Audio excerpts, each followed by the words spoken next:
तो वे महात्मा नाम जपी थे, लेकिन कभी कभी ब्रजवासियों के यहां जाकर के अंजलि फैला करके मांगते थे, और जो प्राप्त होता था उसको पा करके पुनः हाथ धो करके फिर नाम जप करने लगते थे।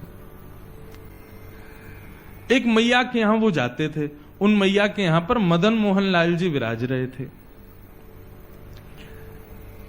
तो बाबा जब आते थे तो बंधुओं एक पद है श्री रैदास जी का, उसमें भाव है, सो ही सुहागन प्रिय जाही रीझ हैं।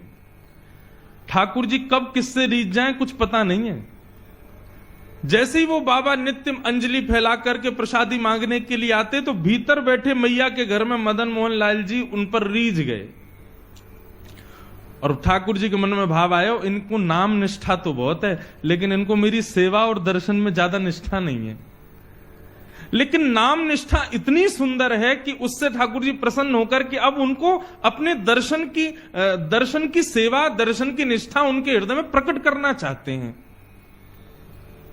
तो ठाकुर जी ने क्या किया, वो मैया रात्रि में जैसे ही ठाकुर जी को शयन करा करके सोई तो ठाकुर जी स्वप्न में प्रकट हो गए और मैया से बोले, मैया तेरे यहां वो जो बाबा आवे ना मधुकरी मांगवे, बोले हाँ, कल को जब वो भिक्षा मांगवे आवे ना तो तू मोए जाके दे दियो बाकी गोद में।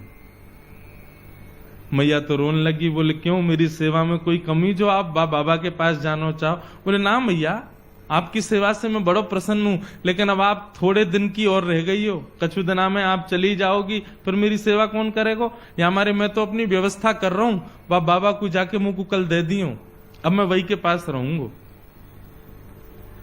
रात भर मैया रोई बेचारी, लेकिन ठाकुर जी की आज्ञा उसने मानी। दूसरे दिन जब संत पधारे तो कहा, मैया भिक्षा दो, कुछ मधुकरी प्रसादी दो। मैया भीतर से अपने ठाकुर जी लेके आई, बाबा की गोद में धर दिए, ले बाबा भिक्षा। बाबा बोले, हमसे ये सेवा वेवा नहीं होती है ठाकुर जी की, हम तो भैया नाम उपासी हैं, बस नाम जप करना जानते हैं। ये श्रृंगार करना, स्नान कराना, वस्त्र पहनाना और ये 56 भोग धराना, ये राजोपचार हमसे नहीं आता है, हम केवल नामोपचार जानते हैं। आप ठाकुर जी से पुनः निवेदन कर दो, छोटी सी कुटिया में रहता हूं मैं, यहां पे 8 बार भोग लगता होगा, मेरे यहां तो कोई प्रसादी की भी व्यवस्था नहीं है, इनको भूख बहुत लगती है, मैं इनको भोजन नहीं करा पाऊंगा। श्रीनाथ जी में 8 बार भोग आता है, जिसमें से 3 बार का भोग आप सुनकर के आश्चर्य करोगे, उसका नाम है श्रम भोग। क्या नाम है? श्रम भोग का तात्पर्य क्या है? ठाकुर जी को उठते ही पहले लड्डू और दूध का भोग लगता है श्रीनाथ जी को, या माखन मिश्री का भोग लगेगा। लड्डू तो विशेष है, लड्डू, दूध, माखन मिश्री, ये सब तो आएगा ही उठते ही। यहां तक कि ऐसा वर्णन है कि श्री नंदलाल पौड़े भय रहे में उठे ही ना है, यशोदा मैया कभी पाम दबावे, कभी हाथ दबावे, ठाकुर जी उठे ही ना, चदरिया ओढ़ ले, मुंह मत उठाओ। तब मैया क्या करे, पात्र में दूध लेके आवे और लाला के सिरहाने पे हाथ रख के लाला सोते भय लाला को उठा के ही मोहते दूध छुपा दे, तब दूध पीते पीते पीते पीते तब ठाकुर जी के नेत्र खुले, तब मैया उनकी आरती करे। ये है मंगला।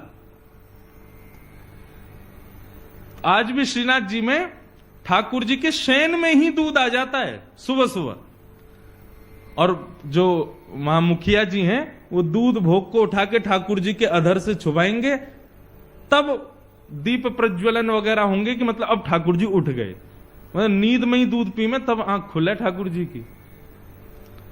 और श्रम भोग क्या है कि पहले आ गया मंगला भोग, फिर आएगा बाल भोग, और बाल भोग पाने के बाद फिर ठाकुर जी का श्रृंगार होगा, मुकुट धारण किया, माला धारण करी, सब करी, तो फिर कहे में कि भैया अब ठाकुर जी श्रृंगार करावे में थक गए, तो अब इनके लिए भोग लाओ, वो आता है श्रम भोग।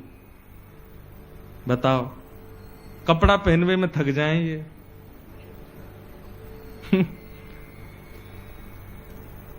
दोपहर में राजभोग के बाद जब ठाकुर जी के मुकुट वुकुट सब बढ़ा दिए जाते हैं, उसमें भी इनको श्रम होता है, फिर श्रम भोग आता है।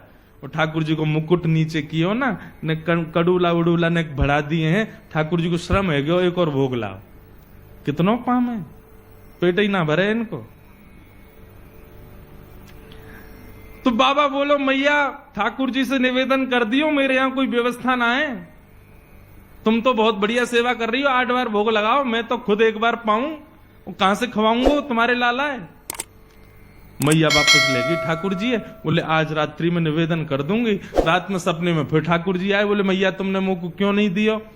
बोले ठाकुर जी मैं तो जानू आप 8 बार भोग लगाओ, इतनी बार आरती करनी पड़े, हर बार इतनी सुंदर सुंदर सामग्री बनानी पड़े, वो बाबा की यहाँ इतनी व्यवस्था ना है, आप कैसे रहोगे। ठाकुर जी बोले मैं रह लूंगा, लेकिन रहूंगा अब उन्हीं के पास, आप मुंह को दे दो। बाबा जैसे रखेगो मैं वैसे रह लूंगा, वो रूखी रोटी खवावेगो मैं रूखी रोटी खाऊंगा, लेकिन रहूंगा बाबा के पास। बंधुओं इस भाव से ये पता चलता है हम सबके घर में ठाकुर जी बैठे हैं। कितनी कृपा है ठाकुर जी की। हम बच्चों को भोजन परोसते हैं तो बच्चे नाक मुंह मोड़ ले, मैया में नमक कम है, इसमें नींबू नहीं है, ये नहीं है, वो नहीं है। ठाकुर जी को जैसा दे दो वैसा पा लेते हैं। कई बार खीर पधरा देते हैं ठाकुर जी को, भोग लग जाती है, जब हम पाने बैठते हैं तब पता चलता है इसमें तो शक्कर ही नहीं थी, और ठाकुर जी पा लिए। कभी शिकायत नहीं करते, जैसा दे दो वैसा स्वीकार है। कैसे प्रेमी हैं ठाकुर जी। हमारे बच्चे नाक मुंह मोड़ते हैं, लेकिन ठाकुर जी कभी मना नहीं करते, सब स्वीकार करते हैं, जैसा दे दो। कभी कभी प्रसाद पानी बैठते हैं तब पता चलता दाल में तो भयंकर मिर्चें खाई नहीं जा रही, हम उसमें पानी मिला रहे हैं, फिर नींबू डाल रहे हैं, भैया मिर्चें खब नहीं रही है, और ठाकुर जी ने पूरा भोग लगा लिया। कितने सहज हैं ठाकुर जी। इससे यह समझ आता है कि ठाकुर जी आपके घर में विराज रहे हैं, आप जैसी सेवा करना चाहो उनको सब स्वीकार है, क्योंकि वो आपके हैं। ऐसा प्रेम हम क्यों नहीं करते ठाकुर जी से। हम जैसा ठाकुर जी को वस्त्र पहना दें, जैसा स्नान करा दें। कई लोगों के घरों में जाता हूं, अलमारी में ठाकुर जी बैठे हैं, छोटी सी अलमारी में, बेचारे कभी मना नहीं करते, कभी कुछ नहीं कहते। उनके लिए शयन की कोई अच्छी व्यवस्था नहीं है, उनके लिए बैठने की कोई अच्छी व्यवस्था। कई लोगों के घरों में दर्शन करने जाते हैं, ठाकुर जी के पीछे चुईया बैठी है, बेचारे कभी शिकायत नहीं करते। और हमारी शिकायतें खत्म नहीं होती। आप ऐसा क्यों नहीं कर रहे हो, हे नाथ हमारे जीवन में इतने कष्ट क्यों, ऐसा क्यों वैसा क्यों। सदैव हम ठाकुर जी शिकायत ही करते रहते हैं, लेकिन ठाकुर जी कभी नहीं करते। मुझे तो कभी कभी पता है क्या लगता है, ये जो हमारे घर में ठाकुर जी बैठे हैं ना, आप जैसी वस्तु दोगे सब स्वीकार कर लेंगे, कभी शिकायत नहीं करेंगे। क्यों। जब मृत्यु के बाद हम जाएंगे ना ठाकुर जी के पास, और जाकर कहेंगे ठाकुर जी आपने हमारे जीवन में बहुत कष्ट दिए, बहुत विपदाएं दी, बहुत ये दिया। ठाकुर जी बोले तेरी लिस्ट खत्म हो जाए फिर मेरे को देना, मैं लिस्ट निकालूंगा अपनी। वादना चुईया बैठी मेरे सिर पर, कचू कही मैंने, तेने दाल में मिर्च ज्यादा डाली, कचू कही मैंने, वहां नमक कम आओ, बिल्कुल शक्कर नहीं डालो, खीर में तेने ऐसी खा लियो मैंने, कचू कही मैंने। एक दिन जली भई रोटी मुंह को दे दी तेने, मैंने कचू कही। प्रेम से पाए हो ना। तुम सबरो परिवार 3 दिन के लिए ब्याह में चले गए, मुंह को घर में छोड़ गए अकेले, कचू कही मैंने। तो फिर मुझसे शिकायत क्यों। तो कभी कोई मुझे लगता है घर में जो ठाकुर जी बैठे ना, ये सब हिसाब बराबर करने के लिए बैठे हैं, ताकि तुम कोई शिकायत ना कर पाओ उनसे।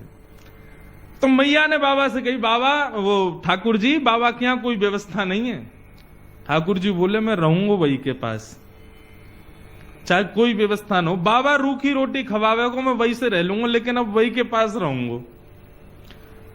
बड़े महल में रहते हैं ठाकुर जी, मदन मोहन लाल जी, परंतु उस महल को छोड़ करके उस बाबा की कुटिया में आ गए। बाबा ले आए, मैया ने कही बाबा आप जैसे रखोगे रहेंगे, आपके पास ही रहेंगे। वो ठीक है, हम तो एक बार भोग लगाएंगे बस। बोले सब स्वीकार है, आप जैसे दोगे वैसे स्वीकार है, हमारे ठाकुर जी को ले जाओ। बाबा ले आए, घर में लाए, तो अब तो मधुकरी तो भोग लगाएंगे नहीं ठाकुर जी के लिए, तो बढ़िया आटा दाल चावल सब आएगा। लेकिन बाबा बोले भाई दाल चावल वगैरह हमसे बनाने आते नहीं, आटा ले आओ, भाई को बढ़िया टिक्कर बनाएंगे, ठाकुर जी को भोग लगाएंगे। मैया के यहाँ गए, मैया थोड़ा सा आटो दे दो।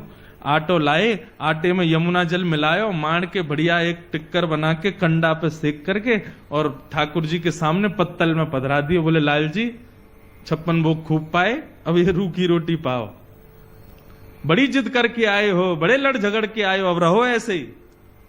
ठाकुर जी के सामने टिक्कर रख के और बाबा अपने नाम जप में चले गए। नाम जप करते रहे। 2-3 दिन तक ठाकुर जी टिक्कर पाते रहे।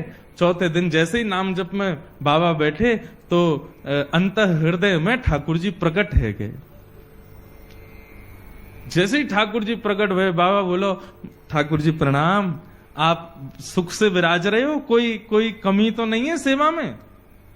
अरे ना बाबा, मुझ को बड़ा बढ़िया लग रहा है, तुम्हारी कुटिया में खूब आनंद आ रहा है, सब कछु बढ़िया है, सब आनंद ते है, बस एक निवेदन करना चाहूं आपसे। बाबा बोले आज्ञा करो।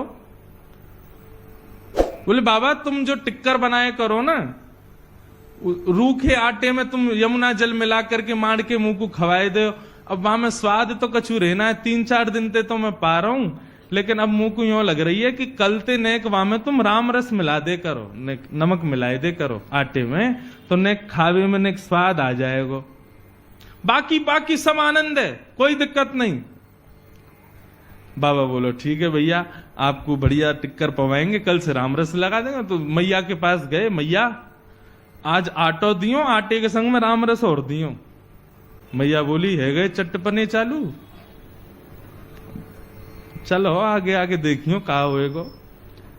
अब तो दूसरे दिन आटे में नमक वमक मिला के बढ़िया टिक्कर बना के ठाकुर जी को पवाया। 2-4 दिन ठाकुर जी वैसे ही पाए।